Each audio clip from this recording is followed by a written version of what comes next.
Selamat pagi, kenalkan saya Neti.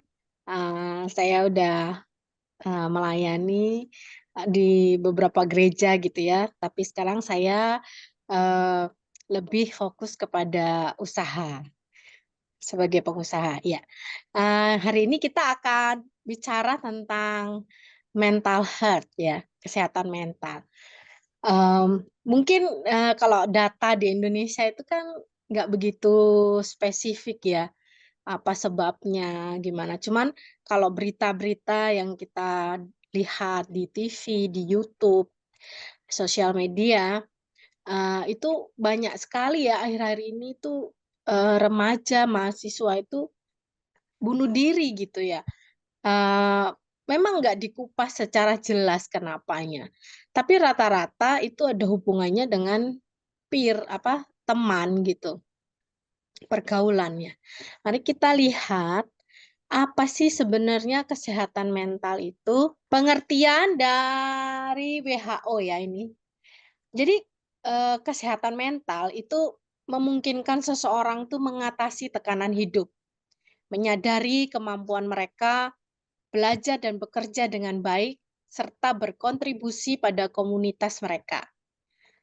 Jadi untuk tahu seseorang itu sehat atau tidak mentalnya, dia harus diberi tekanan, maksudnya dihadapkan dengan tekanan gitu ya. Contohnya tuh yang sering kita lihat ya di sosial media itu lucu ya, papis tuh, beberapa anak anjing yang diberi, dia mau lewat tapi pintunya jalannya ditutup pakai solasi gitu ya, double tip atau apalah itu namanya. Jadi mereka harus mencari jalan kan untuk bisa lewat, dari tantangan itu. Cuma ada yang bisa, ada yang enggak, harus ditolong, ada yang cuma diem aja gitu, cuman gitu ya. Akhirnya nggak berapa lama dia lihat gitu, lihat temennya, oh gitu, dia coba coba akhirnya bisa juga. Nah, eee orang yang sehat secara mental itu, orang yang seperti itu ya gambarannya tuh, dia bisa melewati fase-fase hidupnya gitu. Dia bisa melewati krisis-krisis dalam hidupnya, karena nggak mungkin kan kita hidup tuh sama terus, dari dulu umur misalnya setahun gitu ya, sampai sekarang mungkin kita udah umur 20-an, 30-an, 40-an, bahkan 50 dan seterusnya. Kan kita nggak mungkin hidupnya tuh sama terus, karena kan secara, umum, secara normal, manusia kan juga bertumbuh ya, dan di dalam pertumbuhannya itu, dia pasti menghadapi hal-hal yang baru, bukan hanya dari dirinya sendiri yang, beda, pertumbuhan fisik, pertumbuhan, mental, pertumbuhan rohani ya, bukan hanya dari dirinya, tapi juga melihat dari lingkungannya. Perubahan-perubahan di lingkungannya juga ikut mempengaruhi, bagaimana dia, beradaptasi atau menyelesaikan atau menghadapi tekanan-tekanan, perubahan-perubahan. Karena memang, setiap perubahan itu pasti akan ada istilahnya itu tekanan ya, tapi sebenarnya kalau dibilang itu adalah krisis, di mana seseorang itu harus berusaha menggunakan seluruh kemampuannya untuk beradaptasi, untuk, menyesuaikan diri dengan perubahan yang baru.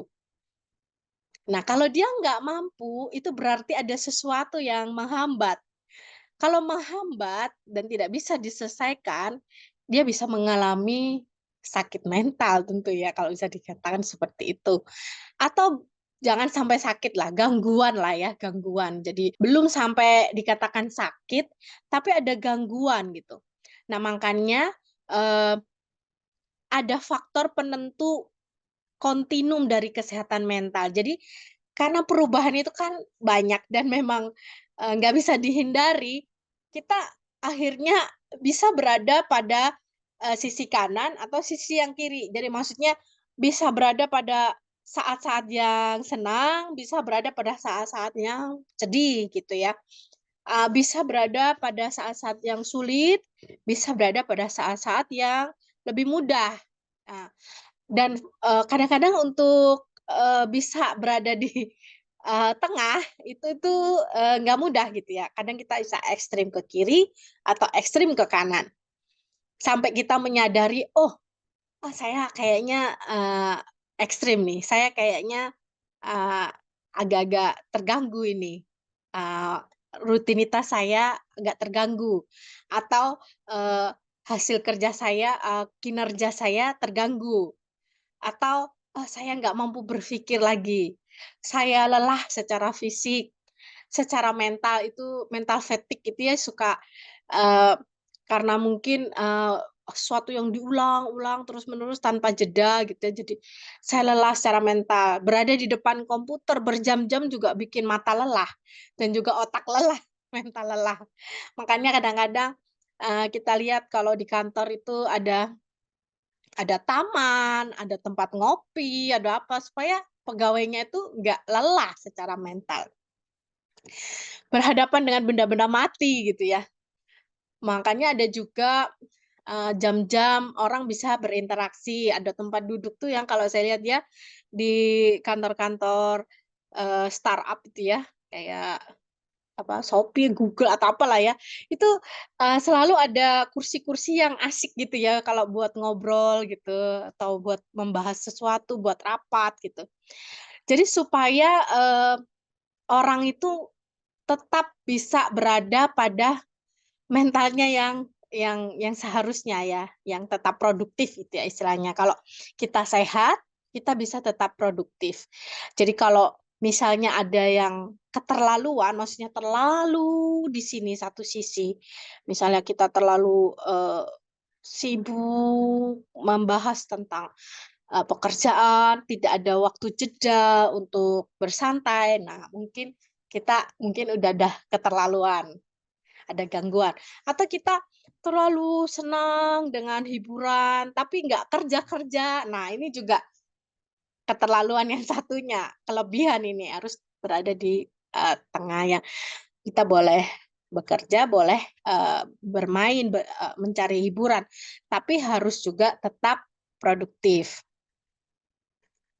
Kadang-kadang ada orang-orang yang memang untuk berada di tengah, untuk pada, mental yang sehat, perlu perjuangan yang lebih banyak. Karena latar belakang orang tuh kan beda-beda ya.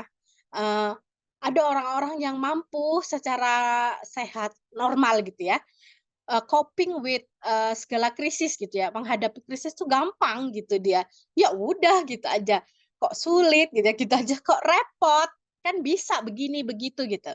Tapi ada orang-orang yang ketika menghadapi orang misalnya ya, dengan nada suara yang tinggi aja, udah langsung istilahnya tuh kayak siput tuh langsung masuk ke dalam rumah gitu ya. Kayak, eee apa, misalnya kena getaran atau jatuh, kebanting, atau kena suara yang tinggi itu langsung kayak masuk ke dalam rumah gitu ya.